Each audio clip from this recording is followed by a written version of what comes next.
Hey everybody, welcome back to the WGU Alumni Podcast. My name is Jeff Burton. I'm the Senior Manager of Alumni Engagement here at WGU. And this season continues on. We're spotlighting graduates who prove that it's never too late to invest in themselves. And today, we are joined by a special guest, two-time graduate of WGU, Dax Rich. Hi Dax, welcome to the program. Hey Jeff, thank you so much for having me today.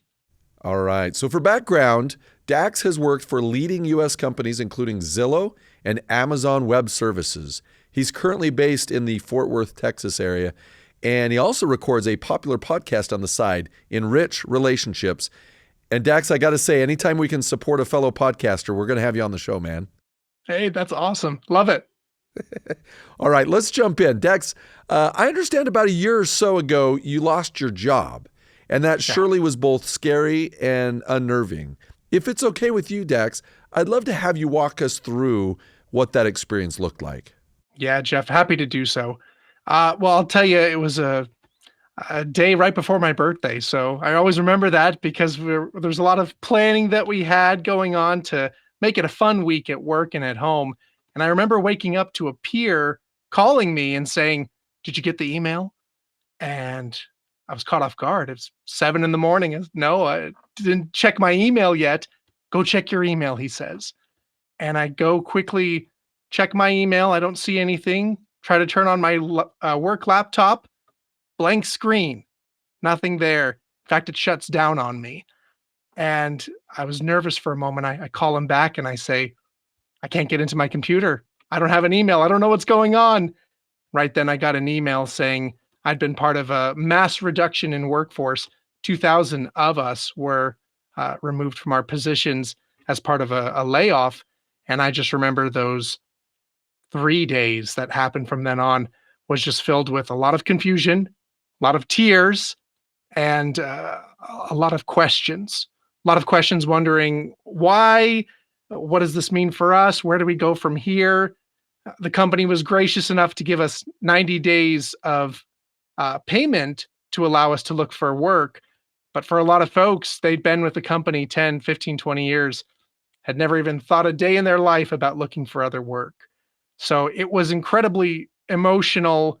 I'll be honest with you, it took me down a couple of pegs in terms of my self-esteem and my self-confidence in recognizing that I maybe wasn't as great as I thought, even though it wasn't due to performance or anything. Being laid off sucks. It sucks. Yeah, no fun at all. Not at all. Not at all. No. So you get that email. You're stunned, kind of blindsided. What do you do next? I get that email, and the first thought I had was, let me reach out to other folks and see how they're doing. Some of those folks that I shared who had been with the company for a long time and never even thought that they'd leave there or lose their job. And we just had some camaraderie in talking about our feelings, where we were at, where we going from there. For myself, I'll share with you that I was fortunate enough to see the writing on the wall, if you will. A few months prior, there had been other layoffs with tangentially related organizations. And I said, that could be me. So I had already began updating my resume, starting the interview process with other companies. And I'll tell you, long story short, it was such a blessing that 60 days later, I was able to start with my new organization. But those 60 days in between were filled with such anxiety, a feeling of loss, a feeling of low self-esteem. And so finding that connection with other people I found to be crucial in the short and the long term. Thank you for being vulnerable, sharing that with us. Dax, you recently posted on your LinkedIn, and that's how we kind of got reconnected, about how fast forward now to today, you're with a company, you're thriving, you enjoy, your mindset and vision really aligns with theirs. Talk to us a little bit about going from kind of the low of the lows to now the high of the highs and being successful in your career today. Yeah, well, I feel like a lot of it comes from, well, maybe I'll say two things. One is good fortune. At the end of the day, you can't plan for the unexpected, but you can prepare. I think that's the second piece, is just good preparation. So if you have that good fortune, that's important, but that good preparation is really where I felt like I was able to go from that low, low to that high, high. And that's something I like to share with folks is this idea of future proofing yourself in preparing with education, preparing with skills that are needed in the workforce, and looking forward to what skills is there a gap for, or what skills are employers hungry for in an employee, and really investing my time in that up front made it so that I was able to go rather quickly, again, 60 days from that low, low to that high, high, and be in an organization where I'm really thriving. Yeah. Well, thank you for sharing that. And that's awesome. We're glad that you've landed and you're thriving as you stated. I want to go back to the future proofing. I think that's an interesting concept. Tell us a little bit more about that and why that resonates so well with you. I find that it's very easy to rest on your laurels, as they say, or be comfortable with where you're at.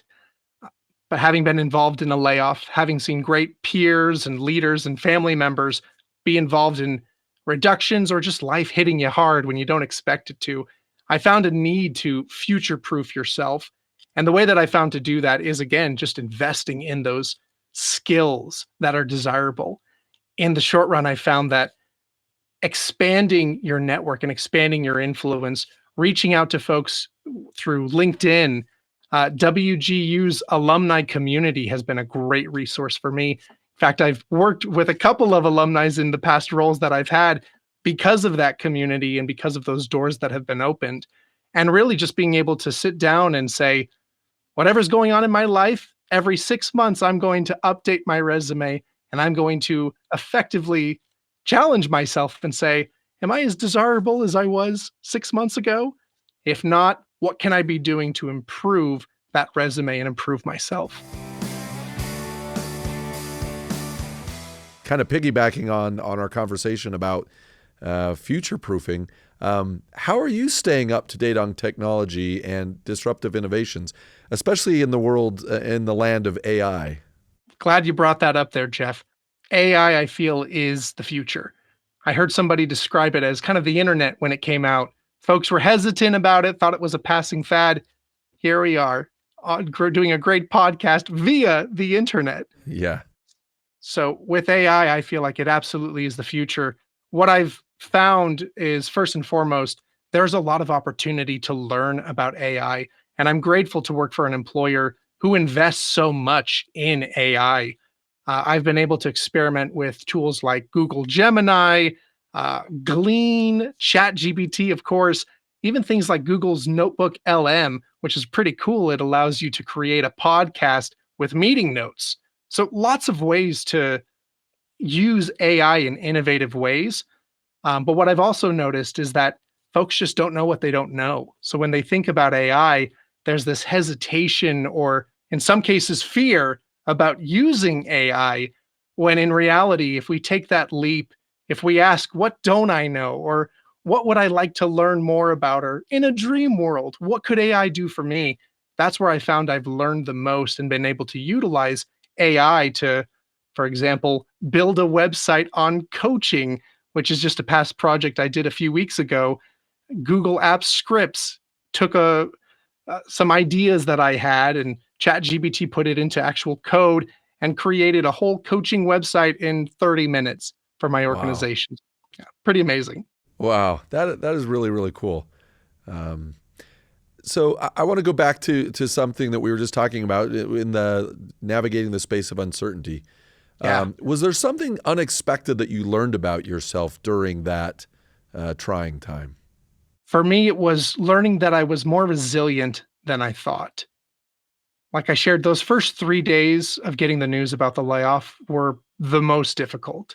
And it was really hard to see any light at the end of the tunnel. Even with a few job applications out, there was no hope or no certainty, I should say, that things would work out the right way.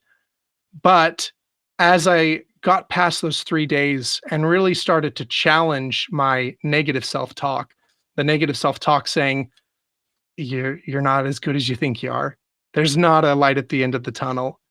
And as I challenged that and I said, oh, absolutely there is. And absolutely you're great. You can do this. Have faith in yourself. Work hard. And all that change in how I talk to myself allowed me to really get a lot of great things done, more connections than I had made in the last 5 years in just those 60 days.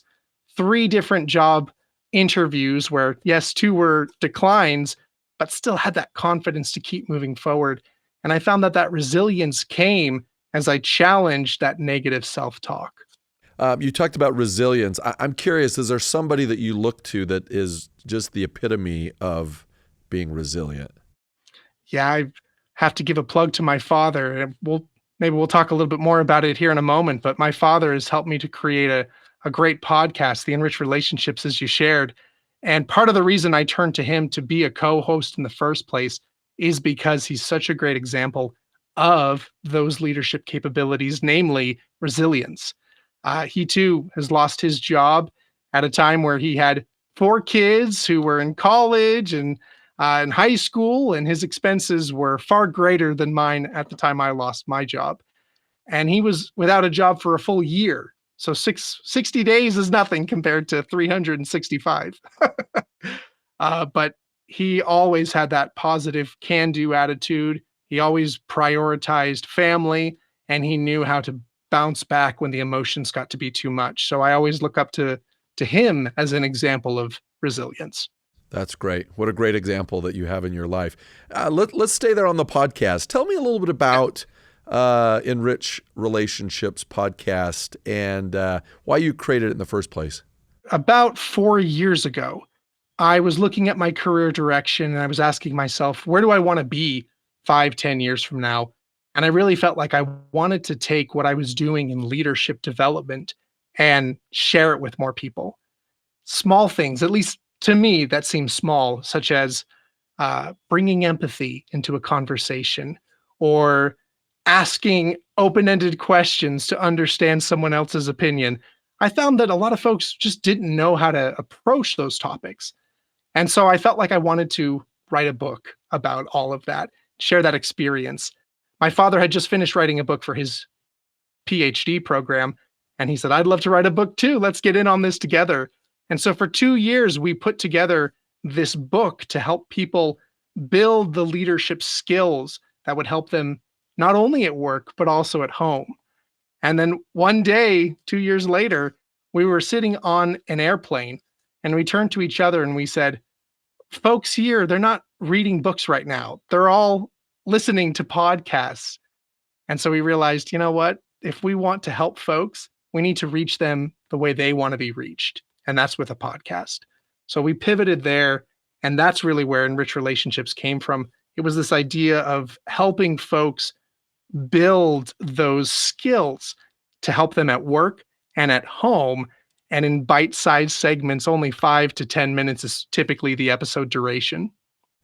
Yeah, they're short episodes, but I love listening to them, Dax. You and your dad, Larry, are just, you're really good. I mean, you're articulate and you bring great points, make them really digestible. And like you say, they're just short bites, short episodes, but they're really, really good. So I would commend the podcast, to any of in our audience here today.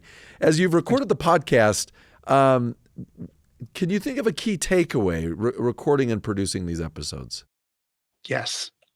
Probably that audio editing is the hardest thing in the world. It takes a long time. It does. It is time consuming. Yes, it is. No, but on a more serious note, I think it's that people respond the best when content is tailored to their needs. One of the things we started to do only 5 or 6 episodes in is we'd end the segments by saying, reach out to us if there's a topic you'd like us to go over. And we got a lot of takers. We had 4 or 5 people right off the bat say, I need help with having a courageous conversation with my spouse, or I need help talking to my boss in a way that builds the relationship, not undermines that relationship. And so we put together just quick episodes on that. And what was cool is seeing people who asked for those episodes then come back to us and say, that so helped, or I'm going to apply X, Y, and Z, or I never thought of A, B, C. And so being able to see the impact on people's life is what made it more valuable and more meaningful. That's awesome. That's really great. Now I want to transition and talk a little bit about Zillow. What's the most exciting thing that you're working on at Zillow right now? Great question. So we actually just went through a reorganization a few weeks ago, and in that reorganization, they put me in charge of the manager evaluation strategy for the upcoming year. And so what's exciting about that is before I was able to build programs to help managers be more effective, but now I get to do it with the end in mind and say, what does great look like for managers? So that a manager can say, here's what I'm being evaluated on, here's what success looks like, and this is what I need to be doing in my day-to-day job, as opposed to the ambiguity of, well, you need to be nice to people, you need to also hold the line with the business, and where's the balance in that? What are you holding me accountable to? I really get to spearhead bringing it all together and helping managers see, what do I need to be doing to be successful in my role? All right, Dax, what's a professional goal you're focused on over the next couple of years? The biggest goal I have right now actually plays off of that 5-year plan I shared earlier. I would love to be getting into a public speaking place, maybe a conference, learning conference where I can share some of this great work that I've put together, some of the great learnings with AI and how it works with leaders, leadership development as it impacts individuals at home and at work. I'd love to be able to take that stage and share what I've been able to learn and create. That's awesome. Yeah, good luck with that as well. How about on the personal front? Anything that comes to mind that you want to be tackling over the next 1 to 2 years? Well, with more kids on the way, I find that I need to be a little more in shape to lift them up and to chase them. So getting in better shape has been the goal. I've got my gym membership going and be working on not eating as much garbage, but garbage is tasty. Yes, it is. Well, good for you. That's awesome. Thank you. Now I want you to impart a little bit of wisdom to me and to our audience, Dax. You've been very successful, and again, we appreciate you being vulnerable and sharing your ups and downs, and maybe that's why you have the wisdom that you do. So I'm curious. I love asking this question of our WGU graduates, and that is, what is a life hack that you have learned that's worked for you to help you be super successful? Jeff, it might sound simple, but I find that it's very powerful, and it's just blocking time on your calendar. I find I just use one calendar. It's my work calendar, but I put my personal life on there as well. And I do it for two reasons. One, it sends me reminders. So that's helpful to know what's coming up and what I need to plan for in that day.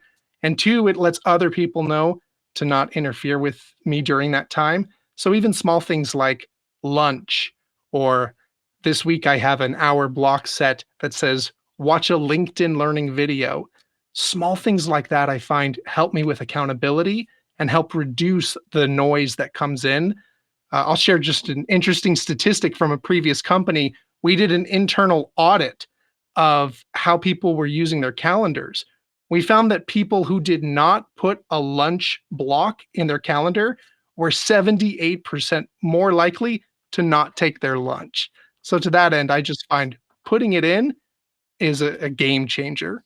Oh, I love that. Super simple. You're right. That is not hard to do. No. You could even do it on recurring, right? You take lunch from noon to 1 every day.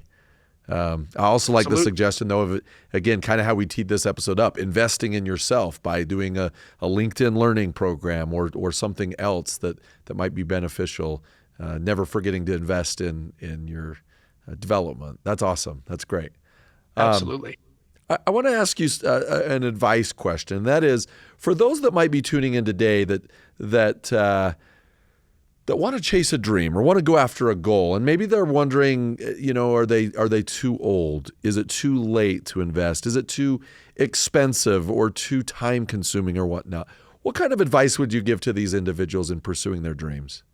I would start internally and maybe ask a thought-provoking question, and that question is, are you clear on what that goal is?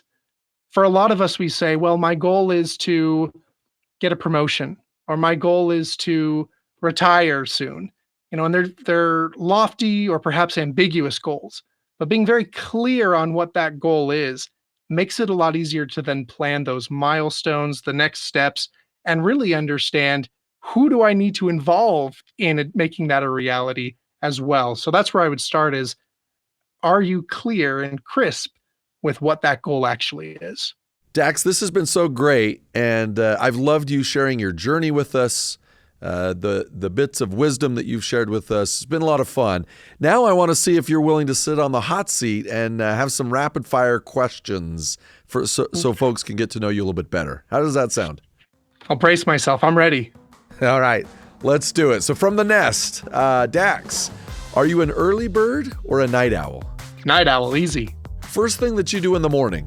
Well, because I'm a night owl, the kids are the ones who are my alarm clock. They wake me up and then I just take care of them. That's my entire morning. What's one word to describe the moment when you completed your WG degree? Either one. I'll say fulfilled. If you could take a sabbatical anywhere in the world, where would you go? Italy. I have family roots back in Italy, the Sicily area, and my wife is a history buff for Italy. Plus, best food in the world. Favorite late night study snack? Takis. Delicious. A quote or a mantra that you live by? I'll quote from the Bible, "Seek ye first the kingdom of God and his righteousness, and all these things shall be added unto you." What's a project still on your bucket list? Private leadership consultant is something I really hope to do down the road. What makes you proud to be a night owl and a WGU alum? WGU really redefined the way that higher education works, making it accessible and relevant. It's something I've seen in my life, and it honestly was the best educational experience because it was so focused on what I needed to know. Seeing my family, coworkers who have taken WGU and completed degrees has been fulfilling for me to see in them and then see it, of course, in myself as well. All right, Dax, you're off the hot seat. That was very nicely done. All right, thanks. Now, this has been so great. And as we conclude our interview here today, I want to just turn the time over to you and let you kind of take us out. And that is any final words or final thoughts that you'd like to share. Maybe we wrap it up the way we started. It's never too late to invest in yourself. I find that there's immense blessings that come with standing behind your future, standing behind in your investment in your future, and blessings that come to your family as well when you take that leap. It's scary, it pushes us, but it allows us to achieve so much more than sometimes we think we're capable of. So I would just end, if you as an audience are thinking of an opportunity to push yourself to that next level, to try something new, to be a little vulnerable, don't wait. Take that leap today. I love that. Thanks so much, Dax, for coming by. Thank you, Jeff. Appreciate it. Thanks for tuning in for another episode of the WGU Alumni Podcast. We hope that you'll stay engaged by going to wgu.edu/alumni to learn more about all the benefits, resources, and things available to you as a graduate of WGU. We also invite you to check out our active LinkedIn community. So search up WGU Alumni in LinkedIn and connect with graduates today. Thanks for tuning in, and we'll see you next time.